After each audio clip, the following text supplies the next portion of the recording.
હે guys, hello, good morning, નમસ્કાર, welcome back to my new blog. તો આજના બ્લોગની શરૂઆત કરીએ. વાગ્યા 7 વાગવા આવ્યા.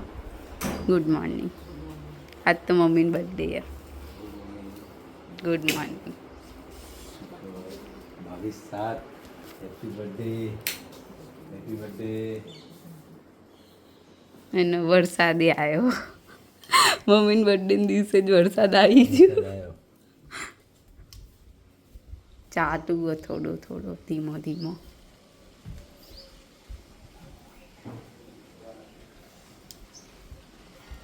પક્ષીઓ બેઠા.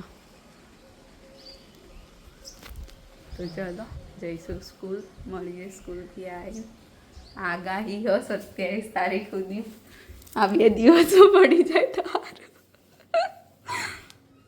તો ચાલો મળીએ આગળ. તો 1 વાગી ગયો. સ્કૂલથી આવીને ફ્રેશ થઈ. જમવામાં હોવા તો ડુંગળી, ટોમેટા, મરચા મસ્ત. પેલો મસાલો નાખો તો ને પાસ્તા અંદર રહી જાય. પેરી પેરી નાખે તો ચાલો જમી લઈએ. પછી કરીએ જે એનું મોટું કોમ હોય નહીં, ઉતારી દઈએ. તો 5 વાગવા આવ્યા. આ બાજુ કપડાં લાવીને મૂક્યા અને થોડું સાફ સફાઈ ઘરમાં થઈ ગયું. સવારે તો થોડો વરસાદ પડે તો 5 મિનિટ ધીમો ધીમો, પછી બંધ પડી જાય કે ભાઈ પડી જાય 2 દિવસમાં.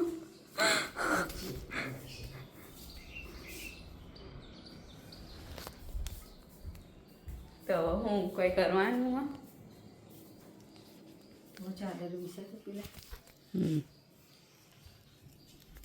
તો ચલો મળીએ આગળ. બાય. મમ્મી ઇસ્ત્રી કરવા બેઠી છે. શું બનાવવાનું મમ્મી? તાર તો ઉપવાસ હોય ને બુધવારનું.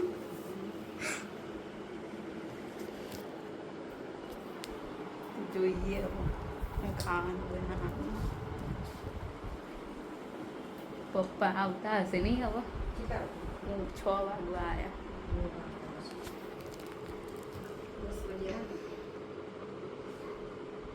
પેલું હું તો કહું સ્ટેન્ડ લાઈન ધોઈને ઇસ્ત્રી કરીને મૂકી દેવાનું. સાચું કહું તો લાયા જેવું હોય રહ્યું સ્ટેન્ડ.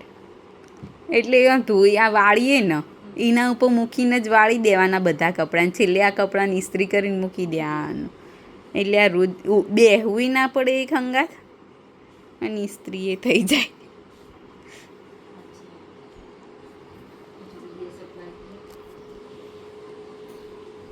તો ચાલો, મને ઇસ્ત્રી નહીં આવડતી ને એટલે હું નહીં કરતી. એટલે કોઈ એવું લગાડવું નહીં કે તું ચમ નહીં કરતી.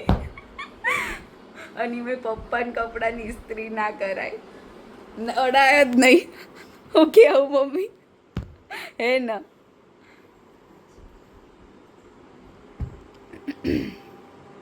તો ચાલો મળીએ આગળ. તો 6:30 થયા. હા, આ બાજુ કેરી કાપીને ખાધી. મેં મમ્મીનો ઉપવાસ હતી. પપ્પા આવ્યા. ચો જ્યાં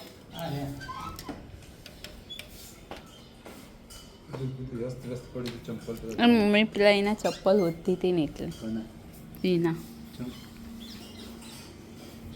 બોલો.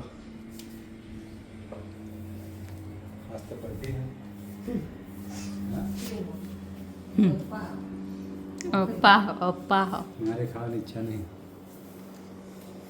રોજ ઈચ્છા નહીં હોતી. ગવાર ખાધો.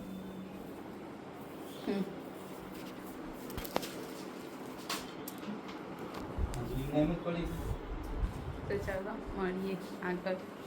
જોઈએ હવે શું બનાવીએ ખાવાનું. આપણો બેન જ ખાવાનું. હા, એમાં તમે તો ના પાડો.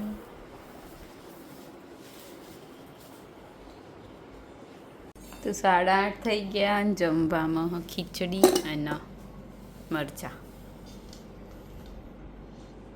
મમ્મી તાર નહીં ખાવાનું? તે કોઈ ખાવાનું નહીં. કેળું પાસે કેરી ખાધી હમણાં. કેરી ખાઈ.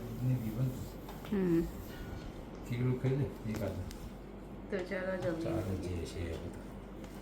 તો આજના વિડીયોની કરી છે એન્ડ તમને અમારો બ્લોગ ગમ્યો હોય તો લાઈક કરો, શેર કરો અને અમારી ચેનલ ધ હેપી હોમ બ્લોગને સબસ્ક્રાઈબ કરો. મળીએ આવતીકાલે એક નવા બ્લોગ સાથે. ગુડ નાઇટ, શુભરાત્રી, બાય બાય.